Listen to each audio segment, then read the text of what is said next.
Tetragrammatin.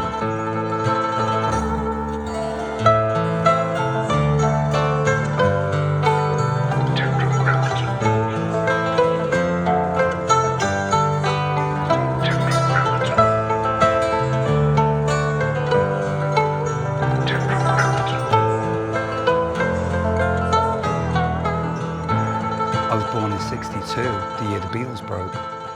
With my father had 3 sisters, so 3 aunts, and then my mother had 7. So there was all these matriarchs raising me, and they were all obsessed with Beatles and Stones and pop. Yeah. So I had that. I remember shopping with my mum when I was like 18 months old. Beatles are in Liverpool, we're in Liverpool shopping. I remember us holding our hand and people freaking out. Yeah. It was 62. Unbelievable. So I'm 62 now. Yeah. So it's definitely a... Yeah, I'm right behind you, right Yeah, there. We're very, very close. Uh-huh. But we've been together for a long time. We've been together for a long time. You've been, since we met, since I first sat down with you. You weren't in the dorm. You were out. I was still living in the dorm. You were still at the dorm? Yeah, I walked from the dorm every day to Electric Lady. Right. Okay. So that is one thought that I was like, was Rick in the dorm? Or was... Yeah, I don't think I had ever produced an album before your album. I was working on, I remember we were working on the Beastie Boys album, but that was not done. It was still in process. Mm. And I wanted to ask you, I don't know how you knew about me, because all there were at that time were the 7-inch singles. That's right. Cookie Puss. I didn't make Cookie Puss though, but the Beasties did. I heard that. Yeah. They made it. Yeah. But I was like, what are they doing? Yeah. What's going on in that world? Yeah. I had to know everything about it. Yeah. And then your name came up. Mm. You were either working with them or associated with them in some way. Mm-hmm. And then it was like, as we were going through the process of Electric One, yeah, it wasn't even called Electric, it was called, I think I was trying to reenact a scene from Apocalypse Now in Richard Branson's mansion. They put us in, after Love album, they put us in Beggar's Banquet, put us in this Richard Branson's studio in Oxfordshire, which goes back to the 13th, 14th century. There was an Irish wolfhound running around, there was fields, and I was just lost because I was a city kid.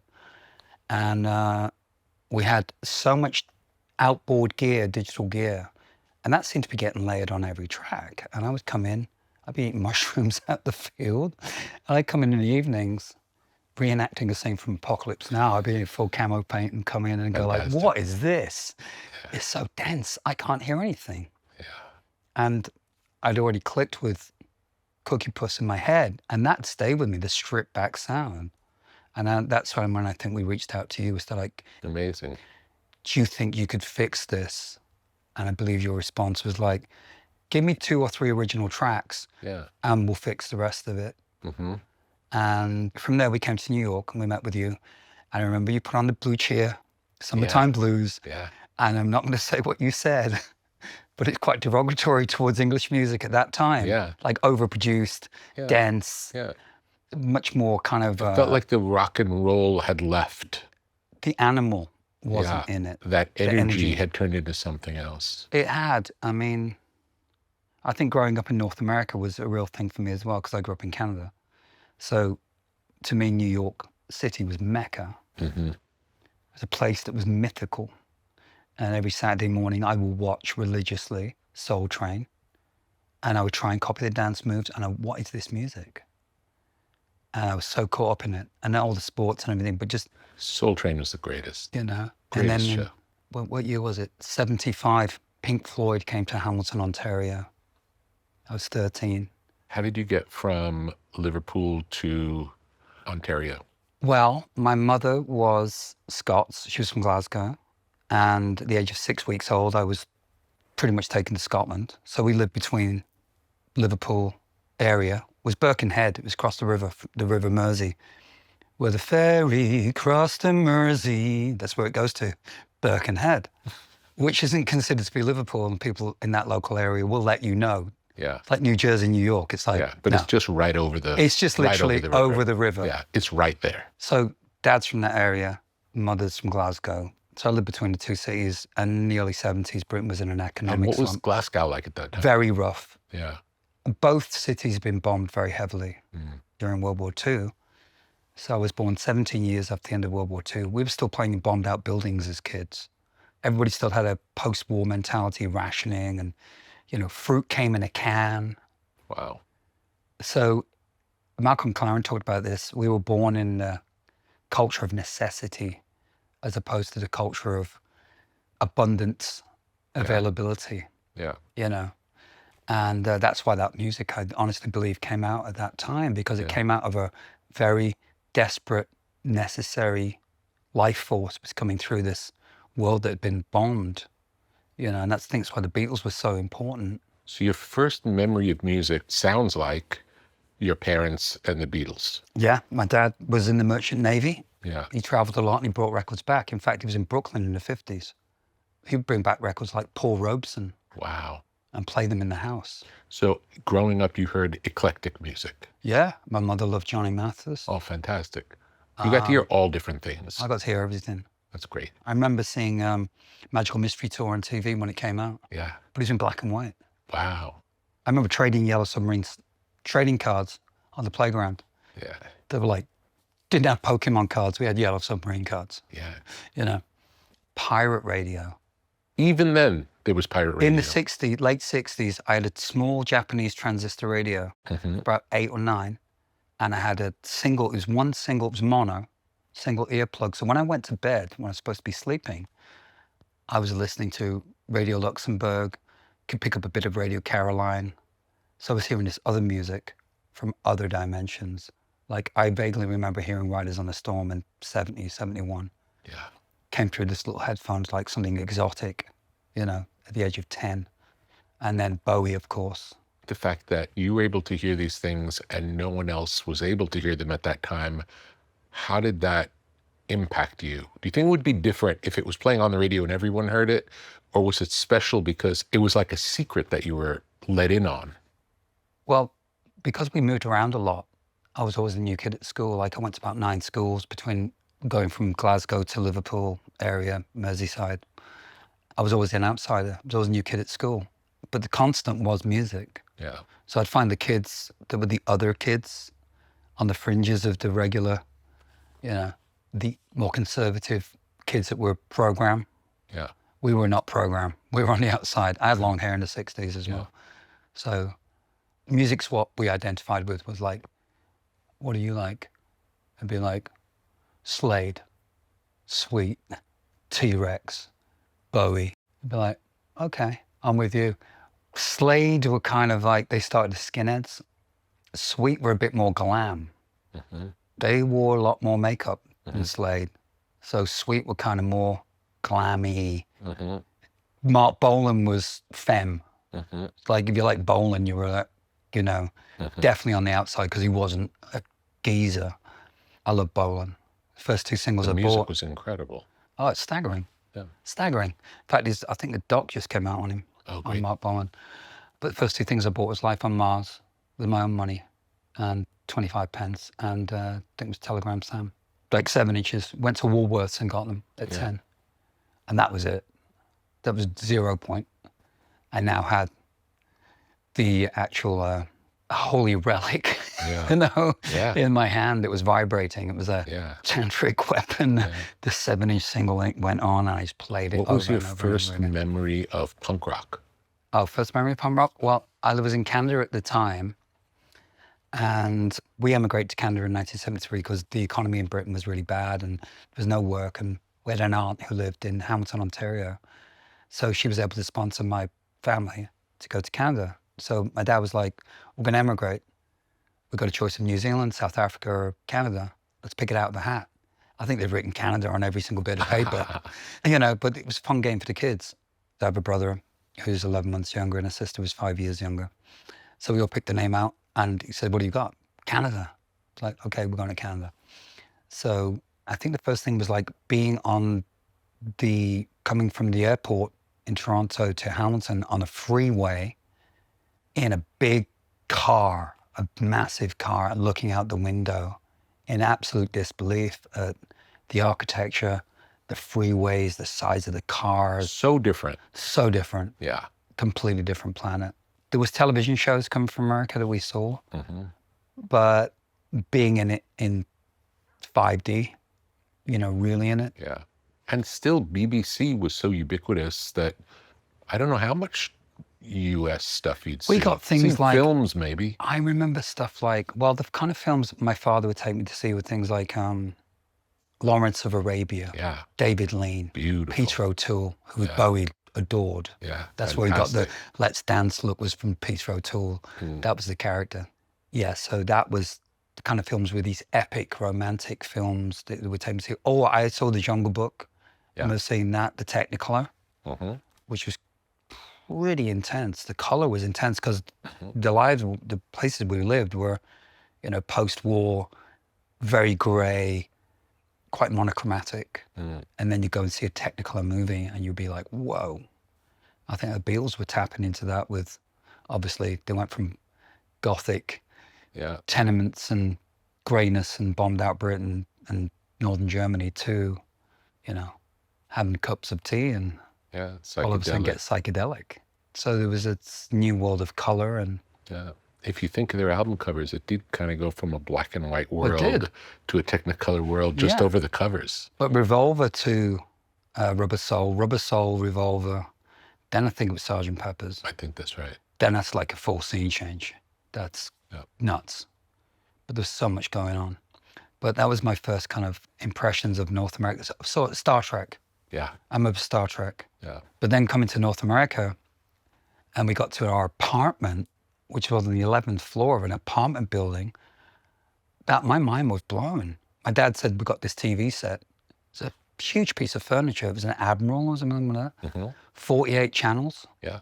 48 channels in color. Yeah. We could not believe this piece of machinery. It was alien to us. We had 3 channels in black and white. Yeah. But the good thing was when we lived in the Merseyside area, you'd had Top of the Pops was every Thursday night. And it would for some reason play later on BBC Wales because we were in the Northwest. So we'd see it on BBC Northwest, whatever that was, and then flip over and be able to see it again. That's the only way you could see Starman in 1972 when it was on in black and white. It's like you flip over to the BBC Wales. So maybe got to see half of it again or something like that. But I remember that being on TV. But the thing in Britain was that everybody saw, pretty much every kid at that moment who was drawn into music and this new culture, post-war culture, the lightning, the voltage was coming through the same channel. Yeah. And that's what they were picking up on. So it was a collective experience. Yeah. So other than the pirate radio that you got to hear, because that was outside of that. Yeah, that was outside of that. You know, there's a lot of pop magazines, mostly aimed at like teenage girls. Jackie. There's a magazine called Pop Swap. Color pictures of your favorite pop stars. Bowie would appear in these magazines. Tear these pictures out. They'd be on the walls of my aunt. You'd see these color pictures, again, color, in this black and white world, monochromatic world. And you see these color images of whomever they were into. And as the time was progressing, the clothing was changing, the look was changing. That was our Instagram. Yeah. It was actually tactilely tearing pictures out of magazines. Because when I was in Canada, I was so homesick for the culture. I missed it. It was very different, Canada. And then I was definitely an absolute outsider. I was an immigrant and treated as such. So I wasn't with the regular native, you know, kids that had been there for several generations. So my group was like indigenous. One of my best friends was from Jamaica. There was a German girl, didn't speak much English. That was my set. And like Kiss was very popular. But I saw the New York Dolls on Don Krishna's rock concert, whatever, like 74. And I was like, oh, this. So you talk about punk rock? Yeah. That was probably the first time I saw anything. I just watched that clip the other day, that exact clip of them on like Don Krishna. Like Personality Crisis or something? That's what it was. You forget how unbelievable David Johansen and Johnny Thunders. Oh my God. You know, you're a teenage kid. It was a good group. Oof. It was a phenomenal group. Billy and I bonded on that later. We went to see Johnny Thunders in the early 80s in London at Lyceum. We actually ended up playing with him at the Cat Club in New York. Fantastic. Very drunk. He wasn't in good shape. He was being held up on stage, but Yeah, Still I Johnny saw him fall Thunders. off several stages over the Yeah, years. yeah. But it was a lot. I mean, it was a petri dish. It was just my path. I didn't separate that I had some sort of unique path. That was my life. That was my family, my life. It just was. I just accepted it just was, and had to deal with the trials and tribulations of each change. I don't think my parents really understood the effect it had on us, the way it impacted us. Yeah. All these different changes. Yeah. But like I said, the music stayed constant, and it was always there. If I needed some sort of escape, there's any transgressions or abandonment or whatever it was, or being resented at school, a new school, for being an immigrant kid or whatever, the music would come on. I'd go home and put the music on, and that would be like, I'm now in my place. Yeah. To answer your question about punk rock, I mean, New York Dolls, yes. Yeah. But we went back on a vacation in '77, and it was a Queen's Jubilee. And my grandfather wanted us to go see the Queen on the royal yacht that was going down the Mersey, and we're on the Birkenhead side. So we went to some point where you could see there's the royal yacht going by and everyone's waving, hello, the Queen, you know, it's a Jubilee. And then there's all these kids like with spiky hair and ripped clothes. And I was looking at them going, what is going on? Who are these disheveled Yeah, because kids? you hadn't even seen images of punks yet. No. Yeah. I think there was maybe a vague whisper about the Pistols, like listening to, because we had FM radio in Canada. We had stereo. Yeah. And they would play full albums. And they would start to talk about this thing happening in the UK. So this is '77, summer of '77. And I remember going to Woolworths, because that's where I got my singles. And number one was blanked out. It was just like they had all the other top 20, but number one was blanked out. It was God Save the Queen. Wow. And these kids were flipping off the Queen. And I was like, they're outsiders. Wow, my tribe. So as soon as I went back to Canada after like 3-4 week holiday, for Christmas, my mum got me Nevermind the Bollocks. So December 25th, 1977, I'm opening that and I'm going like, oh. And I put it on. She says, play the record, let's hear it. I'll play it for her friends. I put it on after about like 20 seconds. She was like, can you turn that off? It's a bit. So now, I am an antichrist. She was like, turn that off. But you can play in your bedroom. Yeah. We had a set of encyclopedias in our house. We were allowed to explore. You know, they kept an eye on us, but they never came down and said, you know, turn that music off, or did encourage us, especially my mum. She was like, let me buy records, let me have long hair. Yeah, so the Pistols weren't for her, but it was okay for you. Yeah, it was fine for me. She understood it. I mean, great. Yeah. Well, she understood my affection for it. Yeah. And then I became full punk. Yeah. Like, cut my hair. Yeah. I think I had a baker's jacket that my sister took in for me. She could sew a bit. Flared trousers became straight leg trousers. I went from liking progressive rock and Bowie, a little bit of Iggy, into full punk. Yeah. And that was like '78. But I left school in '78. I left school because my mum got cancer.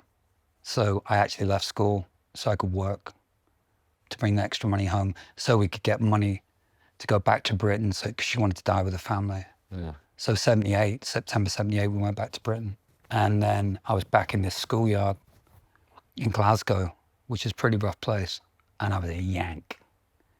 I wasn't a Brit kid. Yeah, but you weren't. But to them you were. I'm actually more Scots than I am English. I see. According to my DNA. Yeah. Just found out I'm 3% Danish as well. So that's the Viking. Yeah. That was it. And then I was on the playground, but there was other punk kids there. And they were like, come and hang out with us. Don't worry about them. They're bullies. They don't get it. Hang out with the punk kids. And then met 2 or 3 kids who were like, we're going to see the Stranglers. The Stranglers '78, Glasgow Apollo. The week before we went to see Nazareth. Yeah. Because we were all, I mean, it didn't matter. It was crossover. It was a crossover thing. If you like if you like Bon Scott, if you like AC/DC and punk, that was fine. Yeah. There wasn't that cultural apartheid that MTV brought in the '80s, where it's like 120 minutes, Headbangers Ball, Yo MTV Raps. They weren't segregating us. We could like anything we wanted. You could like Bob Marley. Yeah. It's totally cool. Yeah. It was all part of the same synergy. It's just music and culture. Then I was in. So Stranglers was the first punk rock gig? First show I went to was, first show I actually saw. The first thing I ever saw was Pink Floyd, 1975, Hamilton, Ontario, June 28th, I think it was. My brother and I went down to the stadium. They were supposed to sell 25,000 tickets. They sold 50. The place was rammed. The way the stadium was built was like a CFL stadium. There's a whole section you could see through into the stage. So we went down to collect cans and bottles. We thought it'd be a good opportunity to make some money. Yeah. So we got bin bags, garbage bags, collecting cans and bottles. I remember looking through and seeing the airplane crash into the stage and Shining a Crazy Diamond, and they hadn't even released Wish You Were Here yet. I'm 13 years old, and that was a lightning bolt. It's like, what is this energy? Yeah. I remember going home on the bus, I couldn't even speak about it. I didn't know what to say about it. Just had this deep knowing that I wanted to be in there with those kids, having that experience, that communion. And then that was it. Yeah, Pink Floyd's a good first whiff. That was the first whiff. That's a good one. That was a whiff. It's a good one. That was the first time I heard electric amplified music. Yeah. And it was mind numbing. I can play it in my head. Yeah. I can play the tape. I can play the visual and the audio in my head, and access the feeling of what it went through all the chakras. Yeah. You know, because it activated everything. Being a teenage boy, I was just coming of age, so everything was activated. Then it was about the rest of the life getting in alignment, because there's a lot of trauma in there as well. Trauma from family, post-war. Father went through the streets when they were being bombed by the Germans. Second most heavily bombed city in Britain, besides London, was actually Merseyside. And a lot hit when my father lived in Birkenhead, because all the shipyards were there. Yeah. So he was telling me stories about running through the streets, the bombs falling. And I didn't know about PTSD until later, when I had to face that in my own life. But he was gone by then. He passed when he was 58, you know. And that was kind of like when the cult was MTV, 27 years old. I didn't want anything to do with it. I was like, no, I'm out. I'm out. They were like, okay, there's the road. Yeah. It's not paved. It's going to get dark. I was like, I want that. That was the journey. Yeah. Post-electric, which was where my heart was, you know, in that room with us. Yeah. Kids, we were like Dickensian kids, scavenging for pizza, grilled cheese, and any bit of cultural information that we could get, we would share it. Yeah. I remember you introduced me to LL Cool J in the street outside a Revolution Cafe. He was 19 years old with a Kangol hat on and everything. I was like, he looked amazing. Yeah. And what a frequency, it's such a vibration around this guy. I was like, what's his music about? You know, and going deep into that, or going deep into the Beasties, or I loved Africa Bambaataa. Yeah. McLaren brought that to us. I remember we would watch videos in the studio of all kinds of just cool old rock stuff. We watched Slayer, I remember, because I was just about to start working with them. Yes. We watched a lot of cool stuff. I remember it was a really fun experience. I don't know how we got it made, the record. Yeah. We weren't really allowed, I don't know if you know, but really originally, the plan was I was going to remix 2 songs. That's correct. And then when we went to remix them, I realized if we were to strip it down and get to the essence of it, it wasn't recorded in a way where you could do that, because it was so layered in the way it was formed. You couldn't get to the essence. The essence was this produced thing. And if we wanted to get to the raw thing, the only way we could do that would be to play it. So we played it and we did the 2, and then they sounded good. And then we said, let's just keep doing it. And we did. But no one really gave us permission to do that. There was no record company that approved that happening. Oh, no, they did not. We did not have any approval. But it just happened. Because when we actually called them and told them what we've been doing for several weeks, they just about lost their wigs. Wow, I didn't know that. They went, I said, whoa, wait, whoa. I think Ian and Alan came over, Ian Grant and Alan Edwards came over to listen. Yeah. And we explained to them what we'd been doing. Yeah. Said, we want to hear the finished product. And I'm like, well, wait a minute. Sit down. Yeah. Just give us a sec. Yeah. And when we played, Andy put it on, played it back to them, and they were like, oh, wow. that is a scene change. Yeah. Because nobody had done that. Yeah. I mean, you were definitely encouraging it. For sure. For sure. You were quite naughty. I believed. I'm a true believer. You know, it's like I speak from the heart and I mean it. It's not a... Oh my goodness. It was perfect for me because I was like, You were, yeah, you were, let's go, you let's go. definitely saw what was possible. Oh, as soon as I saw you and your world and the city and everything and what you were sharing with us, I was like, oh, this is tribe. Yeah. This is the way. And then I remember you had your friend Haggis come join us, and he was really fun to be around. Well, Haggis was interesting in the sense that he played with Zodiac Mindwarp, Mark Manning, who was a friend. Yeah. And all of a sudden, Stephen Harris is hanging out. Yeah. I think Billy had been chatting with him. Kind of came through Billy. I didn't really know. He was like, I'm in New York, I'm hanging out. And I was like, cool. And he'd come and hang out. It was everything. I remember George just sit there and go, cool, cool. It was cool. I don't think we'd get to dope until we met Matt Dyke. Yeah. But he comes in the mix. Kid Chaos from Zodiac.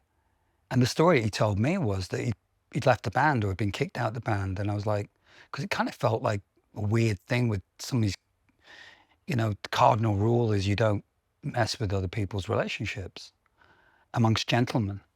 So I kind of felt a little bit awkward, but I loved him. And it was a great dude. Yeah. I really enjoyed his energy. And he was into what we were into.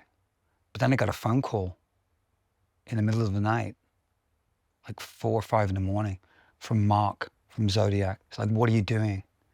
You're trying to break up my band. I was like, no, bro. He's told us he's not with you anymore. And I was like, oh, no. This is awkward. Yeah.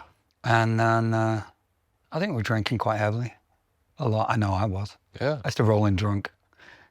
So I'll drink wine coolers because they were a little bit lighter. But then I'd drink 6-pack of wine coolers and come in the studio and get going. And a couple of slices of pizza and we were leather trousers. Let's go. Music always sounded better when pizza arrived, I remember. Yeah, and it was interesting how all of a sudden, there's a lot of visitors came around about pizza time. At dinner time, all of a sudden, it's like all these people from from Def Jam or whatever would pop by. Friends would pop by. George would pop by. Yeah. You know, Mr. Rick would pop by. Remember Mr. Rick? Yeah, of course. Oh, he was incredible. I don't remember him coming to the studio, but that's amazing that he did. They were all around. Amazing. The Beasties, they would come for free pizza. Yeah. And walk into the studio one day and they're on the gear, bashing. It's like out. You know? Because they were very naughty boys. I remember going out with them and they were throwing eggs at people every night. We all went out to the MTV New Year's Ball. It was like, I had an American Express card. I remember we were thinking about it. We were like working that day. We were working New Year's Eve. Yeah, I remember that. And it was like, I remember thinking, why would anybody want to take off on either New Year's Eve or Christmas? Like, we get to go in the studio and make music. What could be better than this? It was fantastic. It really felt like a celebration of what we were doing. I don't think we wanted it to end. We were having such a good time. Yeah. Because there was no adults in the room. None. Telling us what to do. No. There was no A&R guy. No. Oh, but believe me, after that record, when we did Sonic Temple, there was A&R guys floating around, hovering, whispering. Yeah. Took me a minute to work out that they weren't my friends. Yeah. That was one of the great things about you guys coming from the UK to make the record, is that you just came and we got to do our thing. I remember someone from Warner Brothers came to visit and he was cool. Do you remember Jeff Fenster came to visit, and I think Stephen Baker might have come to visit. Steve Baker was a massive ally. Yeah. Since day one, he was incredibly important. So was Great Jeff guy. Aroff. Great guy. Jeff Aroff as well. They loved music.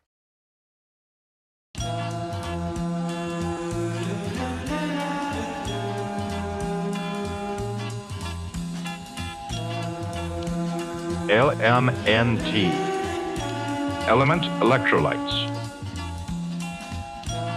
Have you ever felt dehydrated after an intense workout or a long day in the sun? Do you want to maximize your endurance and feel your best?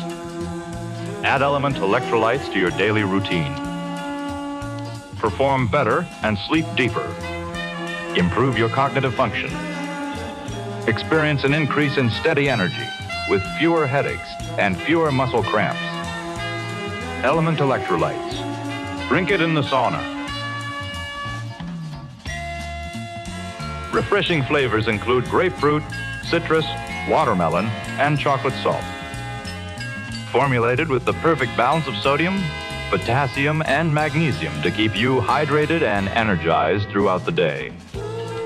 These minerals help conduct the electricity that powers your nervous system so you can perform at your very best. LMNT Electrolytes are sugar-free, keto-friendly, and great tasting. Minerals are the stuff of life. So visit drinklmnt.com/tetra and stay salty with LMNT Electrolytes. LMNT.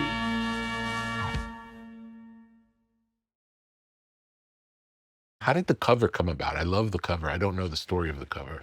I think the cover came about from a couple of things. One was like my obsession with San Francisco, 60s San Francisco, and what was happening there. Because Bill Graham was an actual mentor to me. We reopened the Fillmore West after the Love album. So it might have been 86. I didn't know that. The Divinals opening for us. And that's when I first met Bill Graham. Wow. And then Bill Graham's like, we're in it. It's the first time, well, it wasn't the first time in The Hague because we went there in 84. But I was obsessed with what happened at Monterey Pop Festival. Yeah. You know, seeing those images of Brian Jones with Nico and Jimi Hendrix and Janis Joplin and, you know, Bill Graham, Jim Marshall. He introduced me to Jim Marshall, photographer. Yeah. So I was obsessed with it. I was obsessed with all the psychedelic art, Mouse and Kelly, Rick Griffin. And I was kind of scribbling around and did some kind of vaguely ersatz version of his font, which the art director that came in was Storm Thorgerson, the man that designed Dark Side of the Moon. Yeah. You know, so Storm comes in and he's like, and there was Aubrey Powell, but at that point Storm was off. He'd broken off from Hypnosis. So somehow, I think through the label, not Beggar's Banquet, but maybe through the Americans, I'm not quite sure how the relationship came about. But I had this vague idea of a psychedelic cover, and so it was a collaboration with Storm Thorgerson. And then Rick Griffin saw the font. He's like, hey, that's my style. And we started talking. He goes, I love you guys. Can I do something? So he did the Wildflower sleeve. Amazing. That was Rick Griffin did that. Amazing. That was his font. Yeah. That wasn't even the fake Rick Griffin font. It was real Rick Griffin. That was real Rick Griffin. That was just a love affair with San Francisco and everything that went with it, from Timothy Leary to Ginsberg to, I mean, Pigpen, you name it, George Harrison walking down Haight Street. I mean, there was so much packed in.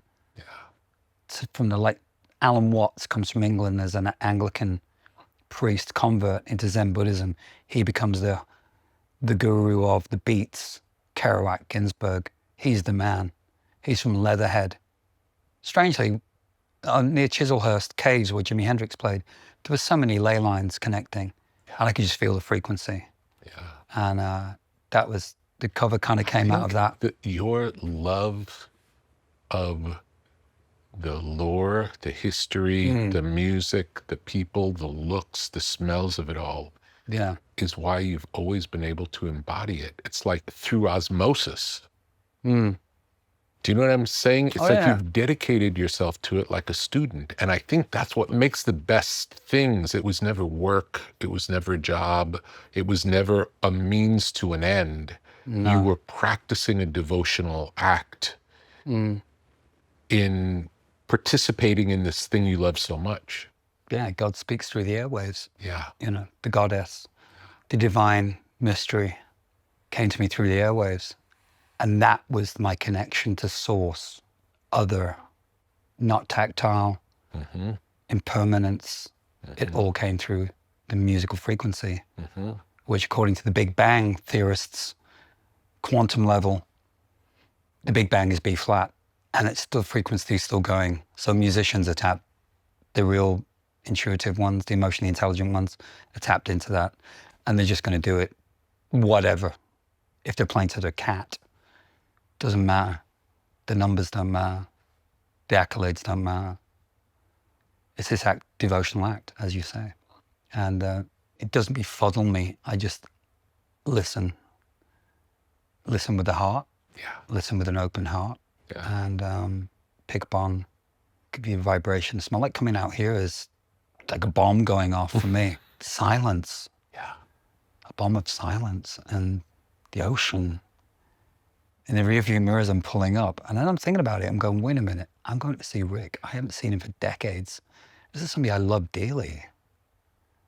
And I'm looking at where you are, Shangri-La, Dylan, the bus, the ocean's in the rearview mirror. I'm going, wait a minute.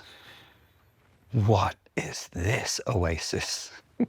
Because it does have the same frequency as the Osho Ashram in Pune, or the Potala Palace in Tibet. Why is that? The same frequency is present within. Perhaps it's something to do with I'm now in tune. The environment allows me to tune my chakras, tune my vibrational frequencies, and drop in. Yes. Drop into it. Yes. Make sure you got lead in your boots, though. Yeah.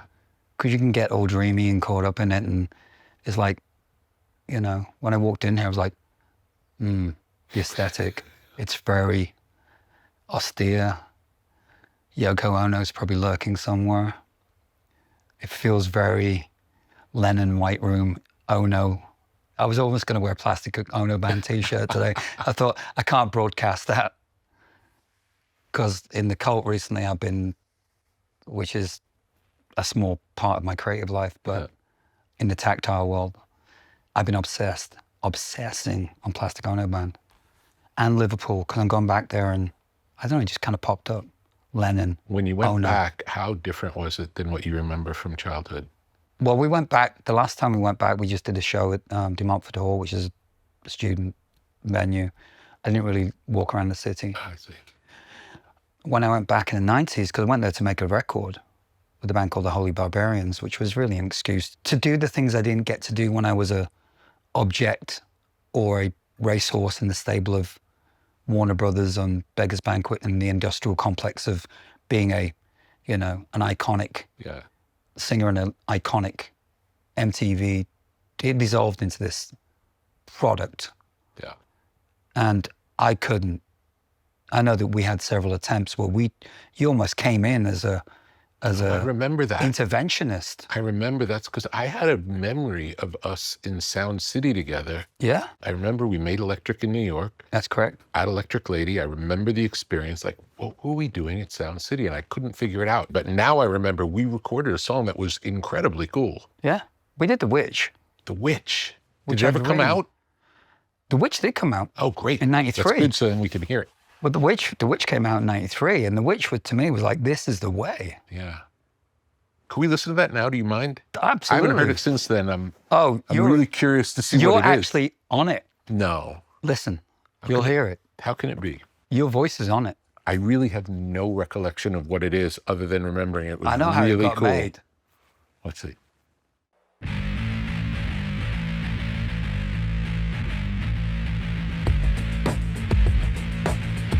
Oh, it's filthy.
That's you.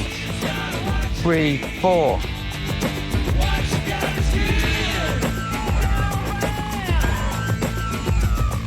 She's got a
You're here, you're there.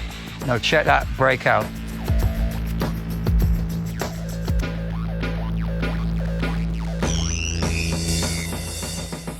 There's a break where I can hear your voice distinctly, but the way it was recorded was I did the demo in Toronto in 90. My father died in 1990.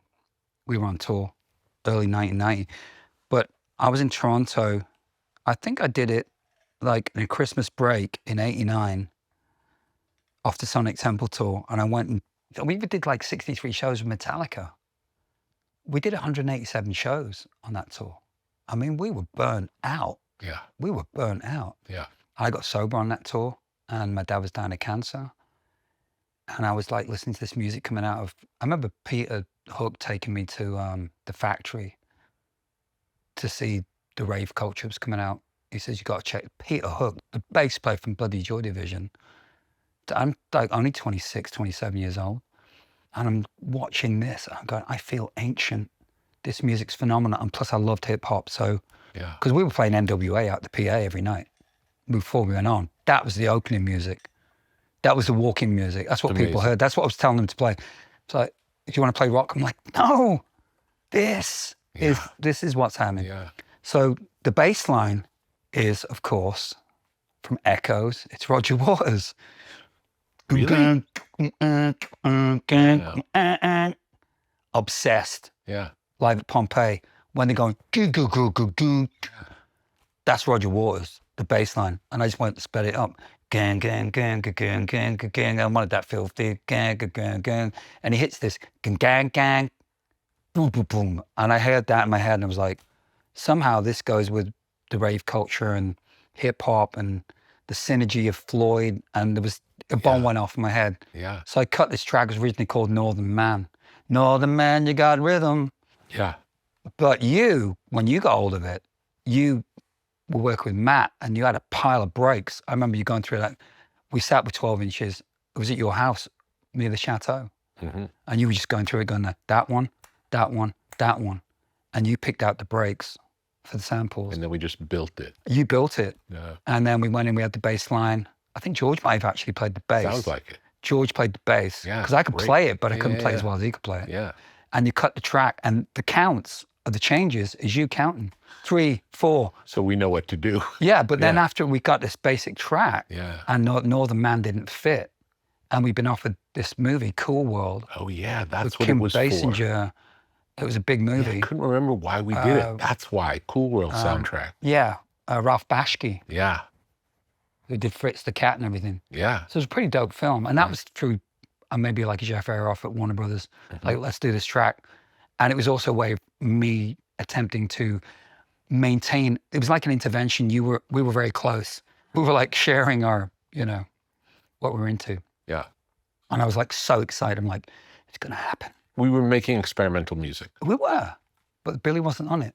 He wasn't in the room when that was being happening. I think somebody said, it was probably you, said, we should get Billy to play on this. I'm like, yeah. And he did. No, he did. Oh, and he ripped it. It raises the whole Yeah. vibration of it. It's great. That's his gift. Yeah. That's what he really is excellent at, is that. Yeah. Like when he's off the leash, he's filthy. When he just lets himself go. Yeah. And I see that and I'm like, that is incredible. We still play that track in cult sets. And now How's it sound live? it's a behemoth. Yeah. We rip. It's so groovy. It cuts through like a knife. And you can see the audience are just swaying. They're in it. Everybody's in it. We're so in it. Yeah. It stands up. I'm playing maracas on it. Yeah. Still got a bit of Stones in it as For well. sure. I hear that. I don't remember hearing that then, but I hear it now. Yeah. I mean, the film was massive. It came and went. It was released as a standalone single, maybe 12-inch. We had a white cover with a white pentagram on it. Done and dusted. Yeah. But there should have been a whole album around that. Yeah. And that's what I was saying to B at the time. yeah. I was like, this is it. Because that is done. Yeah. This is done. The hair's coming off. This is finished. And it was great while it lasted. It was fun. Party's over. We're going here now. Yeah. And everybody was like, you're insane. We can't do this. And I just fought them tooth and nail, just fought them, and I was trying to reintegrate our relationship. Yeah. And what our vision was, because at that point, there was a disturbance in the force. Yeah. We'd become a piece of property. There's a point in time in success when there's a feeling of it's not yours anymore and it's being controlled by someone else. And it might not even be business people. It might be some psychological thing to do with the audience, that the audience has certain expectations and you can't upset that, when in reality, you really can. Oh, no, we did. No, we set them early. You can, and you can switch it up, but there is that feeling of it's a dangerous move. It wasn't the audience. It wasn't that. For me, it wasn't. Yeah. It wasn't that. It was that my partner was transfixed like a deer in the headlights by maybe the validation, I don't know, but caught up in the lifestyle and everything. Yeah. And I was still on the mission. This brings us back to, path. I remember, I think you flew into JFK, you came into the city, we met for the first time, and I remember the conversation was, we know what song is going to be the first single from the album because it's the same chords as our last hit. And I said, well, if it has the same chords as your last hit, not only can it not be the first single, I don't think it can be on the album because you did that. Exactly. So that's the difference in mentality. Whereas there is a mentality in the music business of, it worked last time, let's just do it again. Everybody was hypnotized by format, structure, architecture. Like even the 7-inch single, the format, artists would write to the format of a 7-inch single. Yeah. That was already pre-programmed. Lieber and Stroller, da-da-da-da. Yeah, Little Richard, they were writing these, there was format. The tail was wagging the dog. It was unspoken. Some bands were breaking it, like the Germans with krautrock, like Popol Vuh and stuff like that. They were... Or Stairway to Heaven, for that Stairway matter. to Heaven. Absolutely. Absolutely breaking the mold. Or especially the bass player in the cult now is Charlie Jones, who's married to Carmen Plant, and he played with Plant and Page. So he brings a provenance as another empathetic, like we don't talk about rock, we talk about Alice Coltrane, you know? He's such a gift to us. It's a completely different band than it was even 5 years ago. But I think format is a very interesting thing where unconsciously you're in format.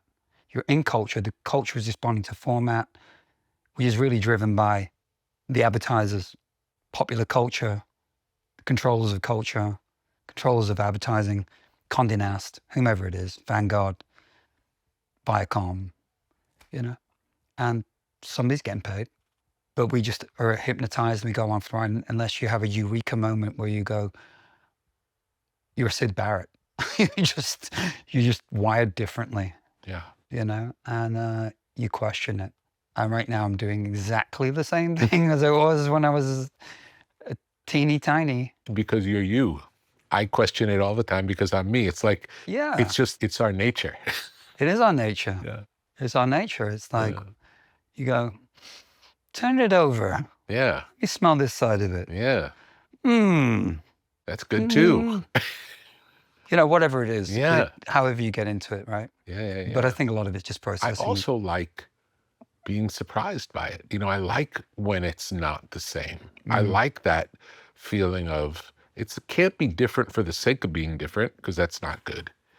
But when it's different and you love it, that's really exciting. Oh, yeah. That's my favorite.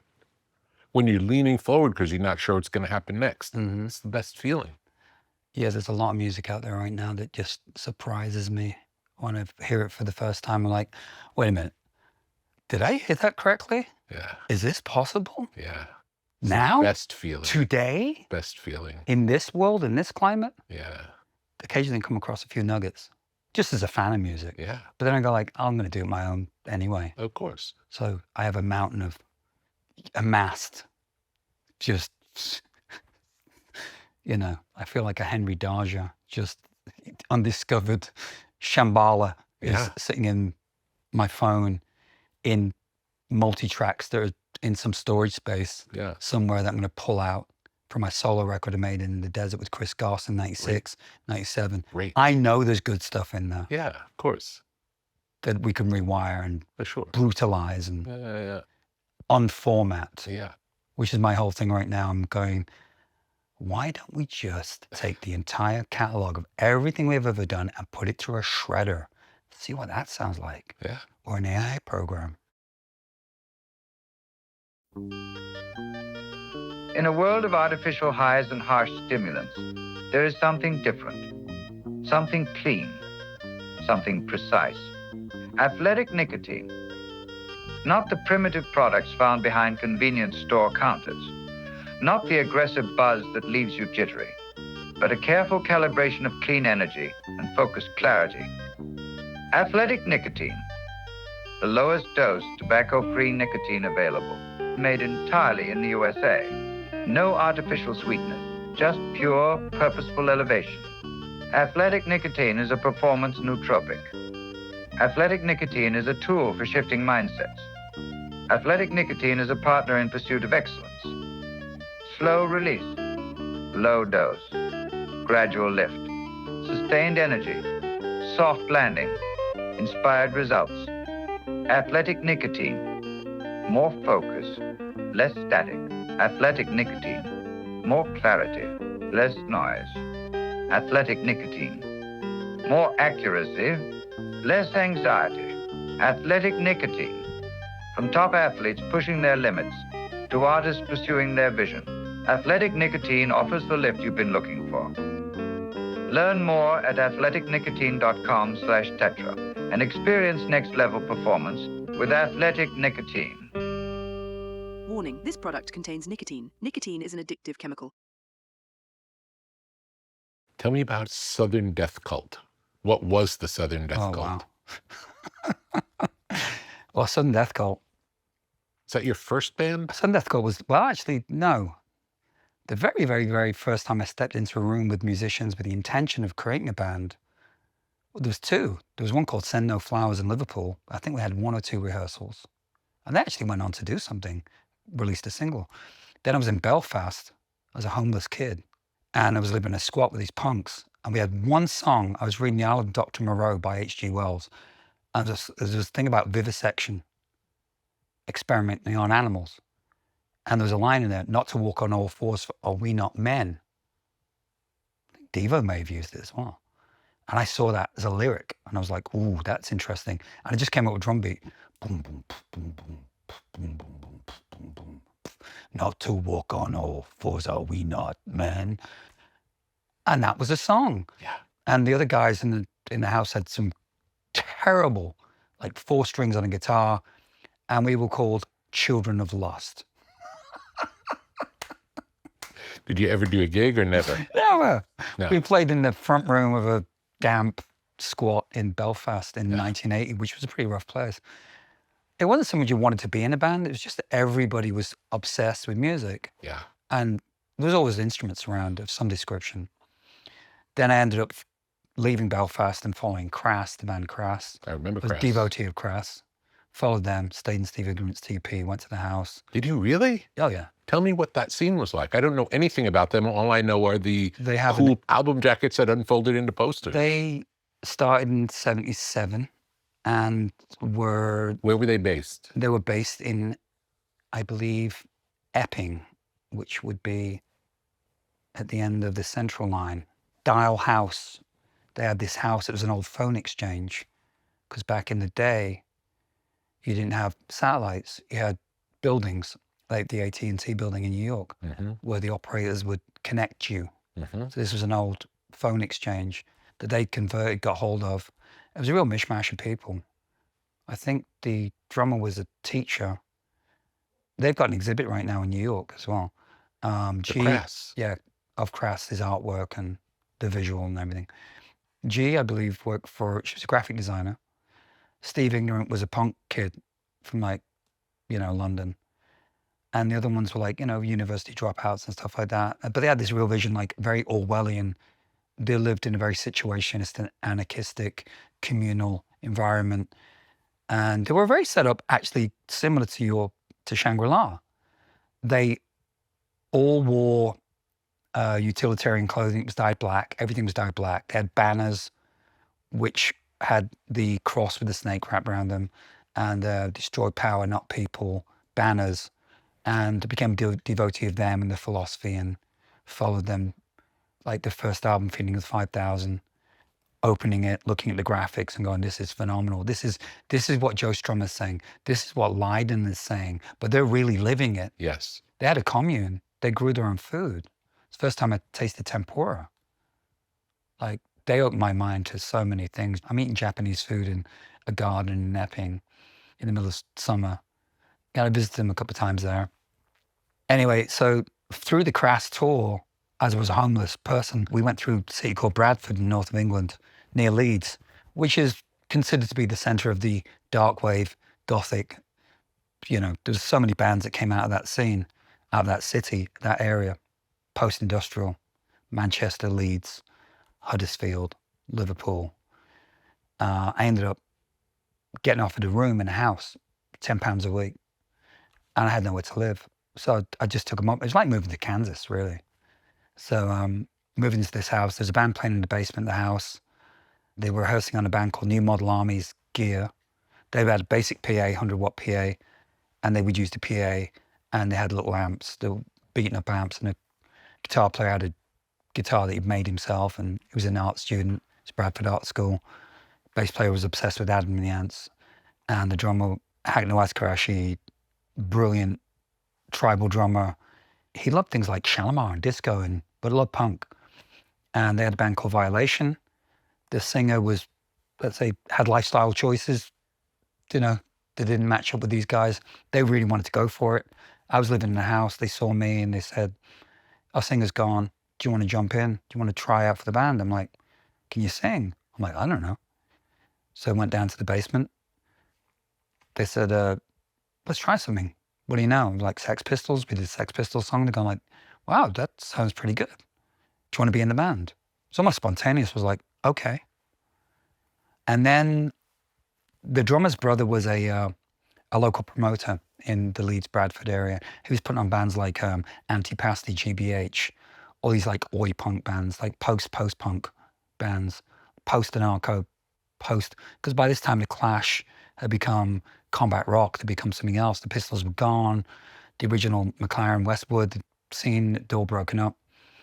So there's another generation of punk bands who really were disenfranchised working class kids. And a local TV station, Yorkshire Television, was making a documentary on unemployed youth cultures, like kids who were making art who were unemployed, like basically living like young scavengers. And the drummer's brother got a whiff of this and he said, they're making a documentary. Do you guys want to be in it? We're like, what? We had 3 songs. By this time, we were rehearsing above a reggae shop called Roots Records. Our first real audience were Rastafarians. There was watch us play. So these Rastas watch us play. We had these 3 songs, and we get offered to be this part of this TV documentary. And of course, that was like a spaceship had just landed. Somebody said, do you want to get on and go for a ride? We're like, okay. It's like 18 years old. And so we did this whole couple of days where they filmed us. They set up the first gig in a pub where they got like 80 kids in, punks. And you'd never done a gig before? Never walked on a stage. Wow. Well, actually, I've been in a school play, but never as a musician, not as a lead singer. Yeah. And we didn't have a name. And the TV station's like, what's the name of the band? So I was reading a book on Native American anthropology, and there was this one paragraph talking about the, I think it's the Hopewell Valley in Ohio, a certain group of Native Americans that had these serpent mounds that are still there. And I referred to them as a Southern Death Cult because they worshipped skulls and they'd incorporated death into their spiritual view of the world. Death was a thing which in the West we had tried to avoid at all costs. The Tibetans, all day long, you know, death is part of it, impermanence. So that became the name of the band, Southern Death Cult. I picked it out and went, this is a great name.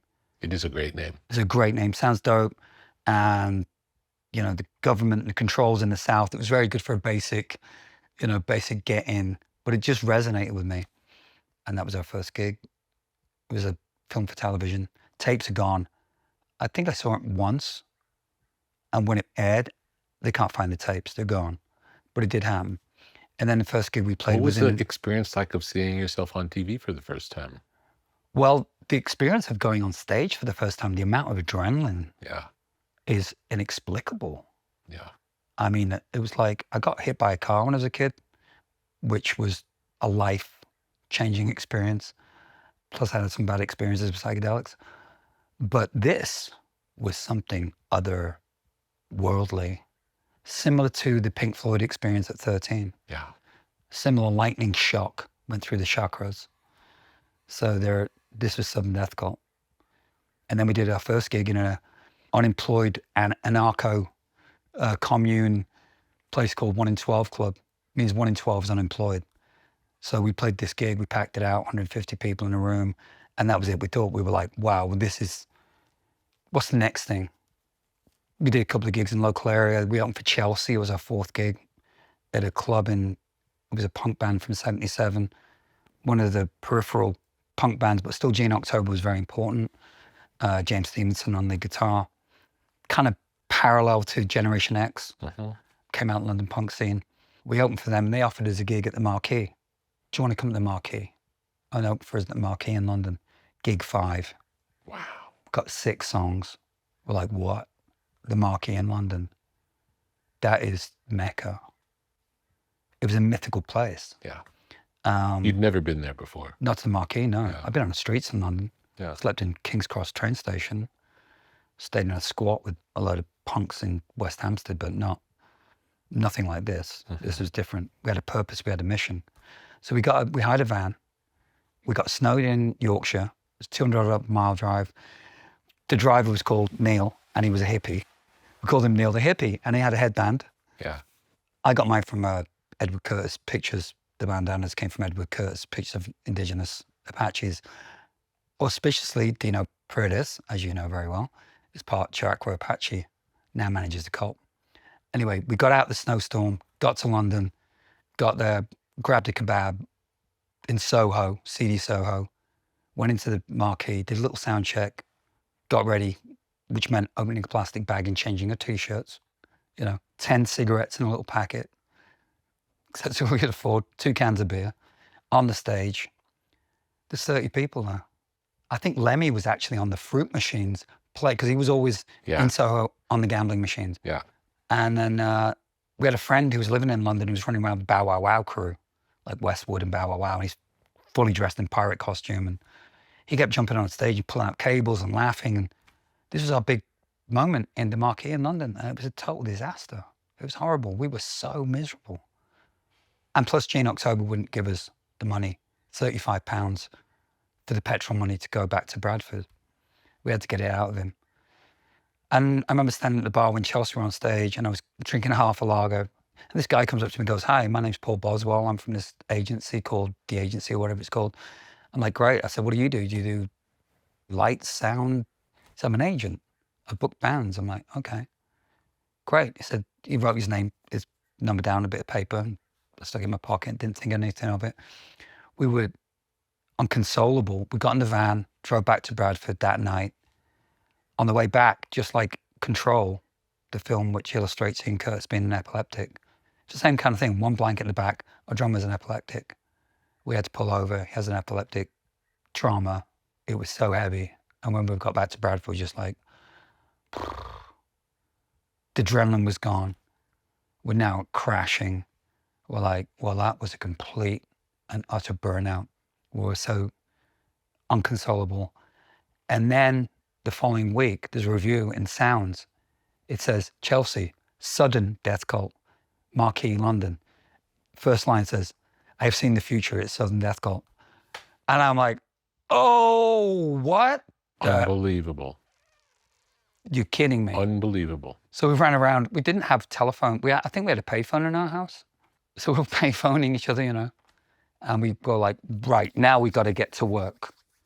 So the drummer's brother again, Rab, comes in with Aki, and he says, "Look, I've got the number of some of the agencies. You want to start calling them, see if there's any gigs, tours." We knew the Clash would pick up local support bands, and Aki was talking about the Clash. I think Violation maybe have opened for the Clash. So we were calling these agencies, and I got this one phone number, and I didn't even take the phone number out of my pocket that Paul Boswell had given it to me. So I called this agency, and I called them, and pay phone at home, I remember. And secretary picks up the phone. She's like, "Hi, who's this?" I said, "It's Ian. I'm from a band called Sudden Death Cult." She goes, "What band?" I said, "Sudden Death Cult." She says, "Wait a minute."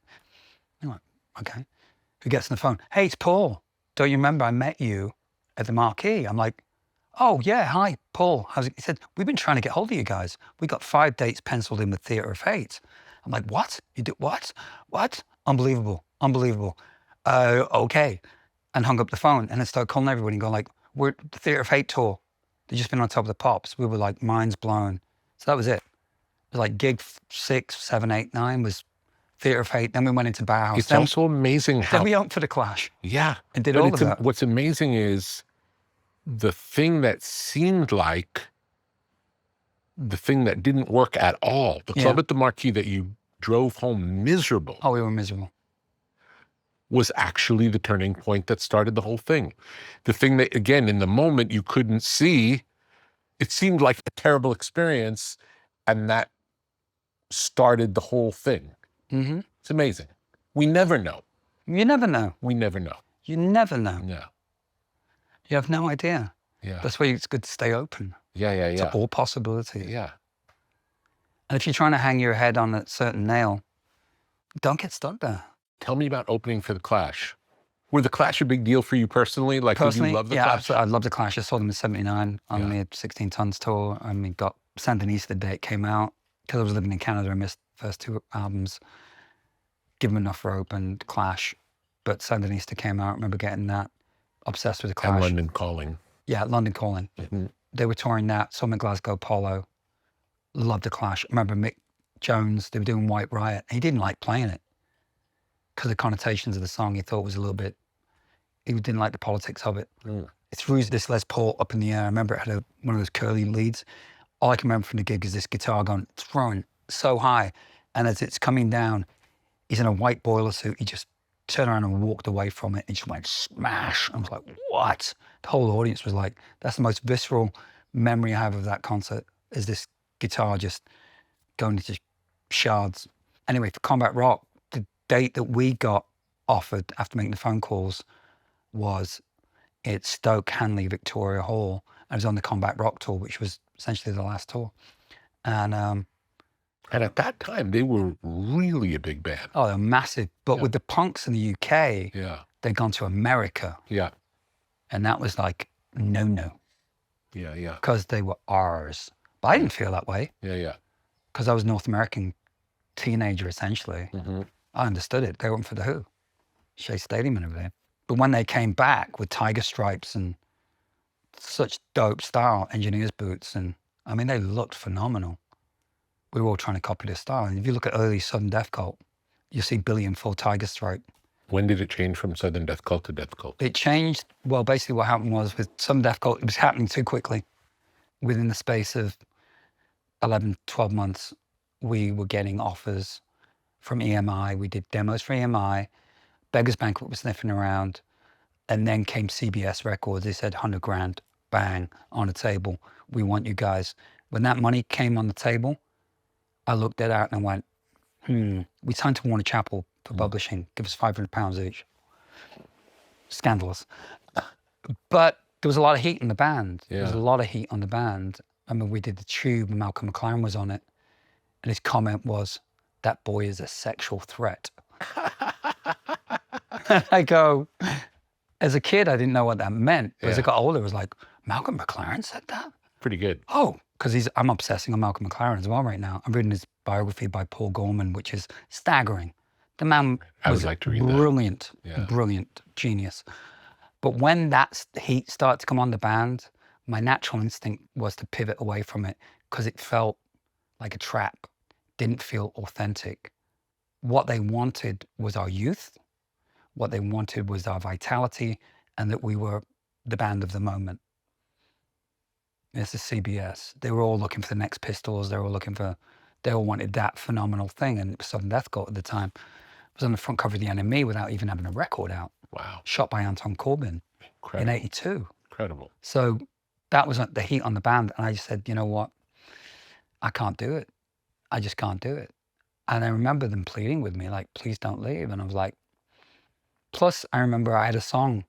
It wasn't called Spirit Walk at the time, but it was like, da da da da da da da da da da da da.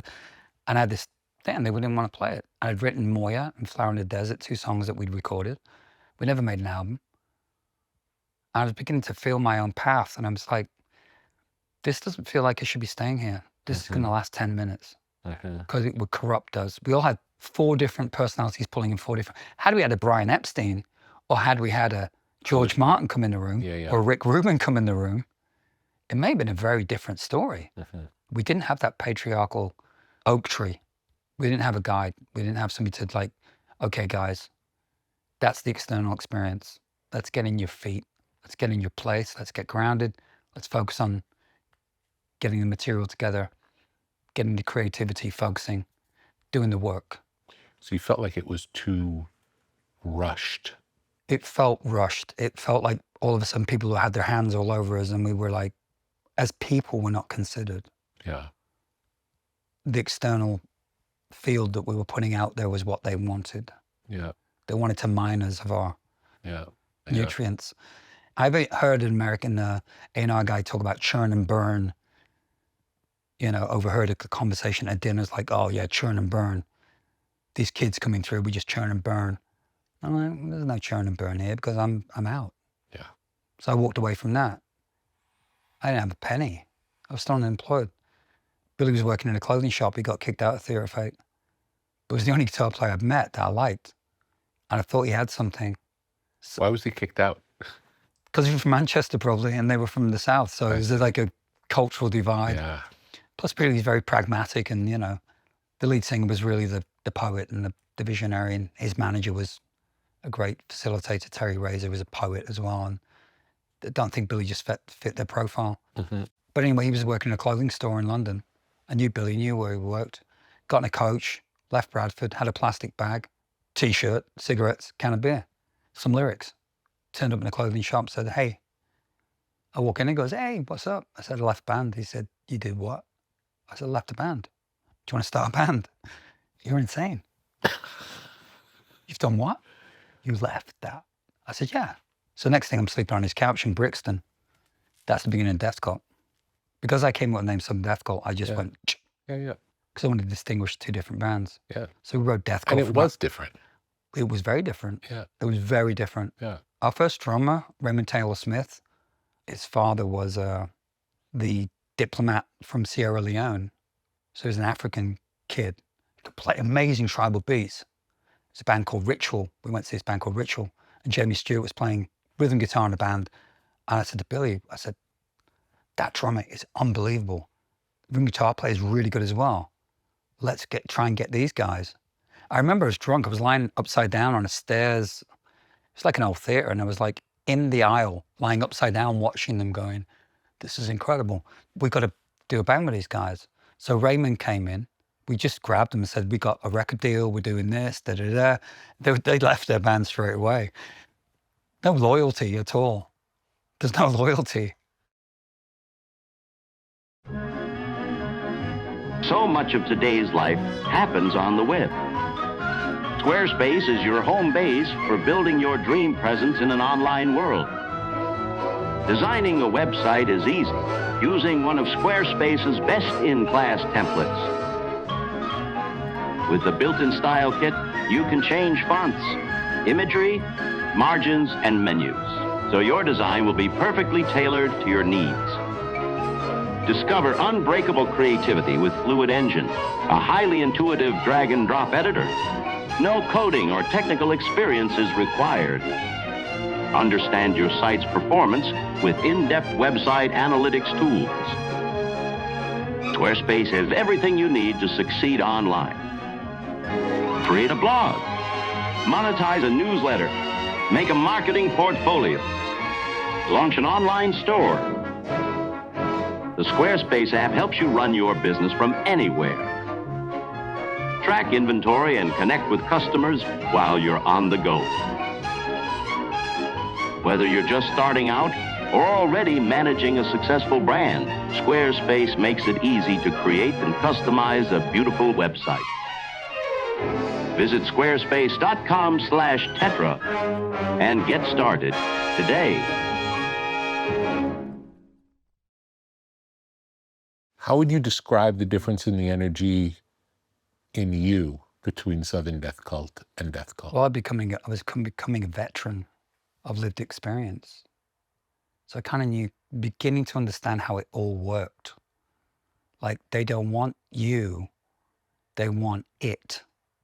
Whatever you're putting out, they, meaning the record company people, the people that you think are your friends, the replacement patriarchs and matriarchs, they want your essence, they want your soul.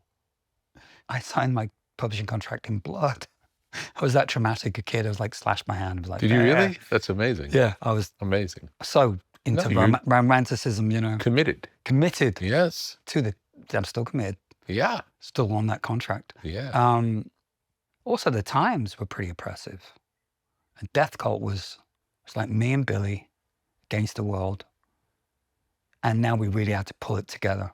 So tell me about the scene at that time. What would have been the bands that you might have gone to see in that point in time? Well, I remember going to see, when I first stayed with Billy, we went to see Iggy Pop at, what's the name, the venue in London near Victoria train station. It was Iggy Pop. We go to the Lyceum on Sundays. We see things like Johnny Thunders. You could still access, but I was trying to go and see people like, you know, Johnny Hooker or Jerry Lee Lewis. But what was actually happening What was happening? What were the up and coming, exciting? So it was post-punk, positive punk. Other bands around at the time, Sister Mercy, The Cure were massive, the Banshees were massive. So goth. Goth, although I prefer the term dark wave. Okay. When you came to America, they called it death rock, and I was like, oh, that's cool. It sounded way cooler than goth. Yeah. But now goth's actually cool again. Yeah.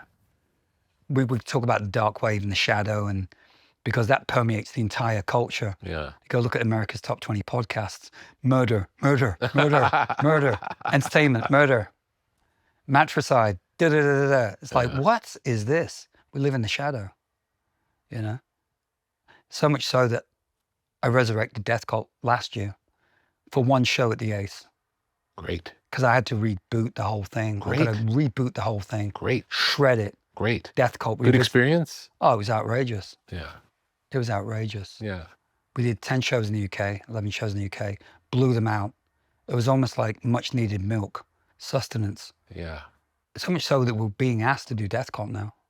Great. Because it speaks to the moment, it speaks to the shadow, it speaks to the moment. But Death Cult was, our first gig was in Oslo. We decided to play in Europe first so we'd get it together. Because again, we only had like 6, 8 songs, some Death Cult songs, some new songs that we'd written. We played Oslo, Berlin, Amsterdam, Paradiso, and Paris. Les Bandouches, which is where Joy Division played. It was mythical. And then came back to the UK and did a tour. The reviews that came in was that you had Sounds, Melody Maker, and The Enemy was the Bible. And that's what everybody looked at. Because the journalists were way more integrated into the audience and music fans, like people like Paul Morley and Charles Shaw Murray and, you know, the great writers. People were like, looks great, but not really feeling it. So we were all of a sudden like back to earth again. It's like, oh, I went from some Death Cult on the pinnacle of CBS and all of that, Next Pistols, McLaren's Blessing, to back down to we're in the grinder again. So we've got a lot to prove. And we went away and started thinking about being songwriters. Like that was a thing now. It's like, oh, we got to write some songs. Got to start working through processes, start reading more books, going to more galleries. Inspiration. The travel was great. Yeah. But it naturally found its way. We made an EP. We got that together, Death Cult, and we made a song called God Zoo. So the lyrics were evolving. My identity was evolving. I felt like I was evolving. And as I was evolving, Billy was evolving. Because he was originally a rhythm guitar player. And I kept nudging him going like, Jimmy Page, you know? Like lead. Play lead. Go play lead. Go some blues. I was pushing that on him. Because to me, it was like a foil. The guitar player in Southern Death Cult, I couldn't really influence. But with Billy, I basically took his record collection that was at the back of his record collection was things like Free, Zeppelin, like lead players and poured it to the front of his record collection and said, it's okay to like Public Image and Led Zeppelin. This is the way. Yeah. We can do whatever we want. Yeah. And I had this vision of, if you look at some early Cult from '84, Dreamtime Live, we had a song called Bone Bag, which actually has a solo in it, blues solo. And you can see me going to, you can actually see me looking at him going like, solo, now. And he's like stepping up to the plate because once you step over that threshold, you gotta let it go, man. Yeah. And he did. And it was mesmerizing. We're not in the pantheon of, all the things I was obsessed with. We were looking at it, maybe with binoculars from a distance, but I could see it. I was like, we've got to get to this mountain. Yeah. We've got to get to this mountain, because when you look at early Zeppelin, or you look at early Blue Cheer or MC5, or what they had was raw, primal savagery. They found the animal. Yeah. And it was all through emotional intelligence. And I mean, like the MC5 were heavily into progressive jazz, and they incorporated all of that. And it was amazing because as we came to America, people like Rob Tyner would start coming to our shows from the Five, So cool. We played his Wake as well. Yeah, there was so much information coming through, and I was trying to get it in against the culture at the time, because even Robert Plant was quoted in one of the music papers saying, Astbury wears a Led Zeppelin t-shirt, now it's all of this. It exists somewhere, that quote. Actually, Robert brought me on stage when he did his solo tour in '89. Charlie was playing bass. And he said, we're going to do a Doors song. I think it was Break On Through.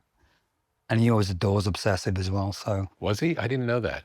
Well, he was actually regaled the story of being on a flight. Zeppelin were on tour in America, and some dude up the front making a bit of a noise, bit of a racket.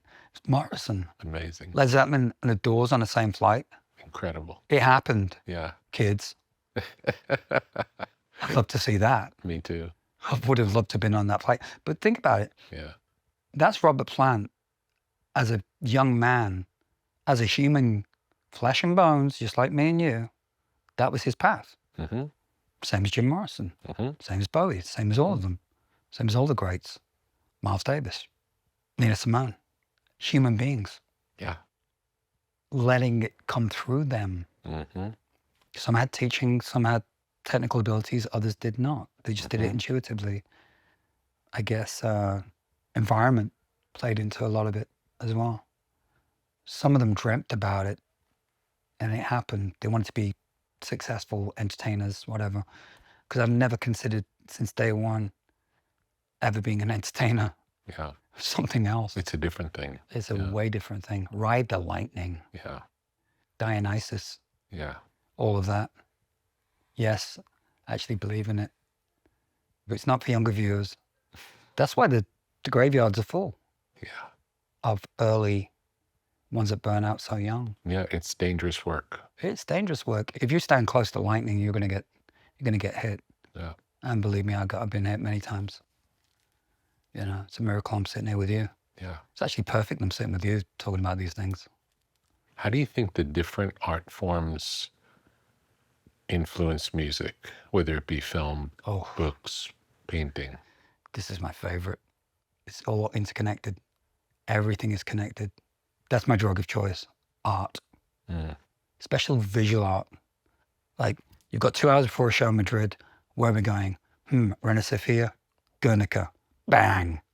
Plugged in. Whoa. Or the black paintings, Goya, Prado. Hit it. Velasquez. Bang. Just sucking it in. Rothko. First time I saw real Rothko, I was wept. It ripped through me. That guy, when he killed himself, he didn't just commit suicide. He slashed himself to the bone. Wow. It's in the work. You see the paintings get darker and darker. Darker and darker and darker. And he was part of the pogroms and they left Russia. He came to Portland, Oregon, when there was all the anti-Semitic stuff happening in the Russian Revolution. The family moved to Portland. And that was part of the rectangles in the painting with the graves that were dug. You think about the process to get to that. Because if you look at some of his figurative stuff before that, and then you start flipping to colors and visceral elements of color, how color can impact the emotional field. Wow. How he arrived at that through his own process, internal process. He's one of probably the biggest gifts that we've ever had in the 20th century. Rothko. Van Gogh, of course. You know, Van Gogh painted Starry, Starry Nights in the asylum with no windows. I didn't know that. There was no windows in the room when he painted that. Amazing. It was in his head. Staggering. How is that possible? I just think of Alice in Wonderland. You know, drink this, taste that, do this. Don't open that door. Don't look at this note. Of course we do. And then we find out. Curiosity kills a cat. It's the Buddha field. Art, film, impacts. If you're open to it, like I saw Apocalypse Now when it came out. I had a bottle of wine. And when the end came on, transformative. Yeah, it's like it was written for that movie. It's what it felt like in the movie. It felt like it was written for me in that moment in my life. Yeah. You know? It was an awakening. Yeah. The Technicolor. Now to see Coppola talk about cinema now, after he's made Megaropolis, wow. He's scorching what he's saying as an elder. And this is something with the culture that we, maybe as elders, is like, we're not just saying this because we're elders. We're saying this because lived experience, there is value in it. Let's flip the telescope around the right way. There's a lot of information in lived experience, elder creatives. I'd say the most. Yeah. Although I would say the wisdom of lived experience and the naive energy of not knowing anything. That's where all the juice is. That's when they collide, is very, very powerful. Yeah. You know, consider it now, crossing the threshold of 60. Consider that. And how that time is limited from the Buddhist perspective. We know that we have limited time. Yeah. We don't know what the time of death is going to be or when we drop our bodies. So make every moment count. And when you're young, you don't have that. Yeah. You don't have that in your pocket. No. So that's why you look at the elders and you go like, how did Rothko arrive at that? Impermanence. He was accelerating the process. McLaren was accelerating the process. Lennon, whomever, all accelerating the processes. Even Dave Gilmour's come out recently and said, I'm changing direction at 76 or whatever. Wow. Like, oh, great. Phenomenal. Can we change direction too? Absolutely, sure you can. You do whatever you want. Whatever you want. Like right now, I'm obsessed with Graham Parsons. Flying Burrito. You may be sweet and nice. Me don't keep you warm at night, 'cause I'm the one let you in. Oh, that song destroys me. Okay. Destroys me. Or his version of Wild Horses. Him and Emmylou Harris. All of that. But then I can flip over to The Dark Wave, Berlin, UFO 361, The Transgressive, Ethel Cain, even parts of Vultures, Stars. That night I'm playing in the stars, hold on. It's so desperate. And we live in desperate times.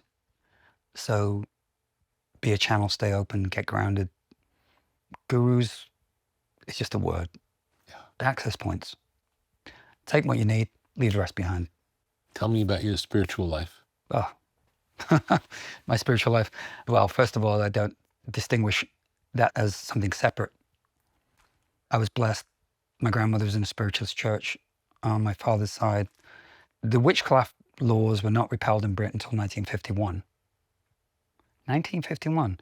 It's not that long ago, really. No. So a lot of this nature-based traditional path was suppressed, that energy. And just as rock and roll was coming in, the witchcraft laws were repelled, and now you could practice openly the new spiritual forms. Plus we had people like Alan Watts, the East was coming in, the Oriental teachings were coming in, and they crept in through, you know, when the Portuguese were going, to the Far East, and they weren't just bringing back silk. They were bringing back Buddhism. The British going to India, bringing back esoteria, and it creeping into, you know, French symbolism and Nietzsche and blah, blah, blah, all of it. But also having the Scottish root, that has a wild mystical tradition. It does. It's, I mean, deep. Deep, deep, deep. I mean, when we were kids, we used to go on the weekends. You go up to the Highlands, you go to the lochs, and you'd be standing in nature in forests. And I remember walking through forests as a child. And would you hear stories of like fairies and elves or folklore. entities? Entities. I mean, they pop up. When I was a child, I always believed there was little people lived in the Undergarden. They visit me in my dreams. As I get older, I go like, oh yeah, they were there. That is definitely extraterrestrial. Is terrestrial. Yeah. It's just your psyche is able to go there. You're open enough to be able to see it. Yeah. As one of my best friends ever said, your ego is not your amigo. Yeah. Let it go. It's a great line. Let go, let God, right? Yeah. Let it come in. So all of that, the Buddha field, you know, you go to Tibet, you see those, and they're just like, it's an everyday thing, you know. Oh yeah, monks fly. There are entities. And by the way, there is the Yeti. Be careful on the trail. Do you ever have a mystical experience? Always. Sitting here with you is a mystical experience. In this garden. You kidding? But we are, Shangri-La, the lost city of Tibet. It was so enlightened, it just went into the ether. Tell me something you believe now that you didn't believe when you were young. Oh, something I believe now that I didn't believe when I was young would be, when I was young, would be, that's not possible. You believed some things were impossible when you were young. It's out of your reach. And now, anything's possible. Anything's possible. Yeah. And that became more reinforced with each decade that I lived through. Yeah. To the point where you go like, you look at the calendar and you go like, wait a minute, whoo, Christmas is coming, better get busy, you know, that kind of thing. So, yeah. I don't think I'm going to win the men's singles at Wimbledon. I might take that one off or play for my favorite soccer team, whatever. But in terms of creativity, it's all possible. Yeah. I've done many collaborations. You know, I had the opportunity to perform with Raymond Taylor and Robbie Krieger. Got to do that in music, so incredible. Film, I've written synopsises.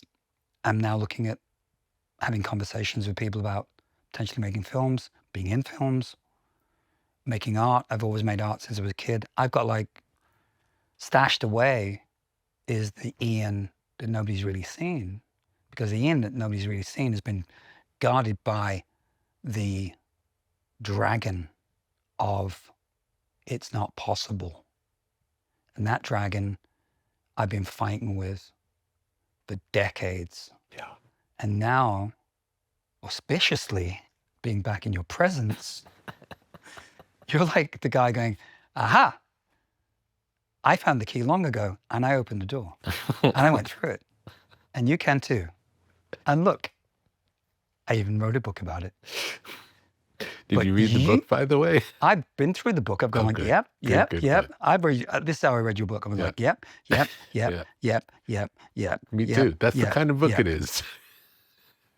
Yep. It's a lot of yups. It's like, entry point, darkest point of the forest. Yep. Yep. A good idea is one that happens. Okay.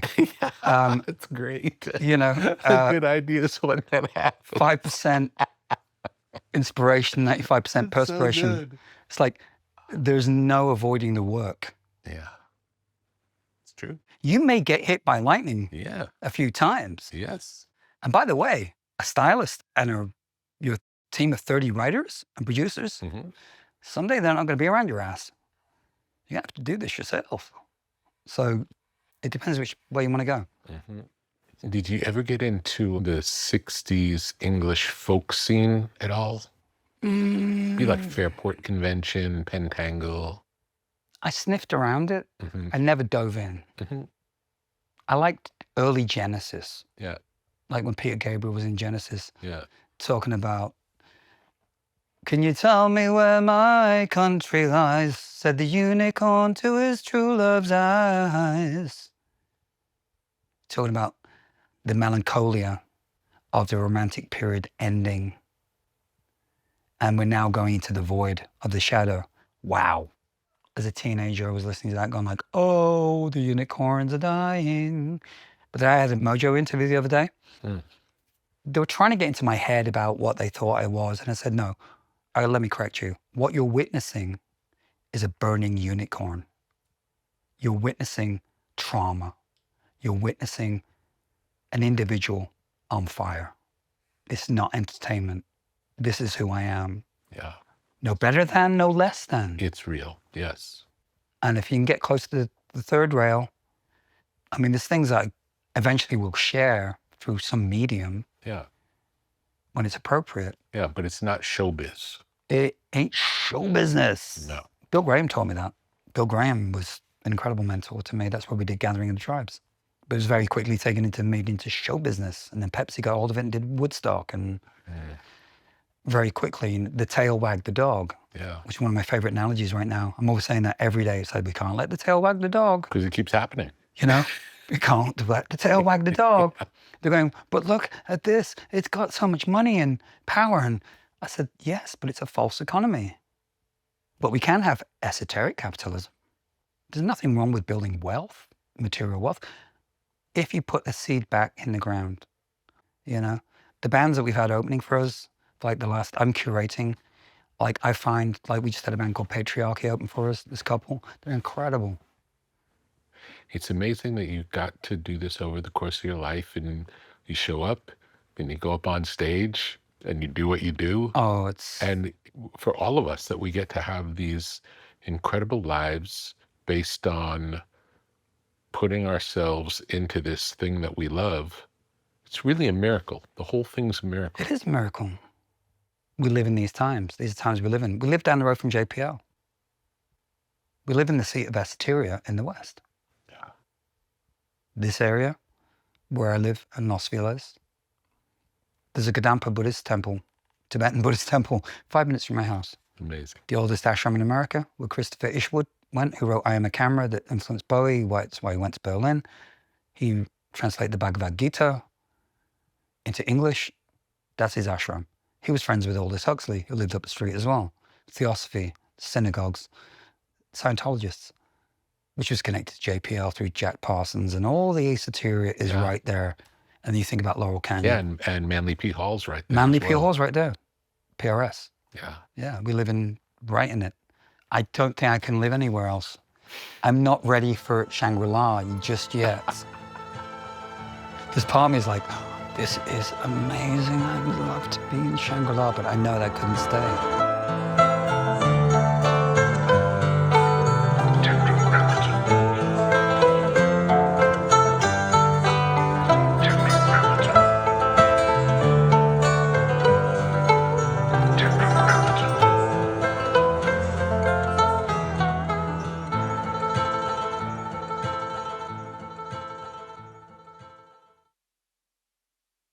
Tetragrammatin is a podcast. Tetragrammatin is a website.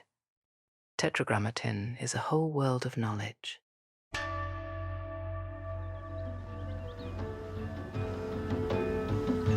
What may fall within the sphere of Tetragrammatin?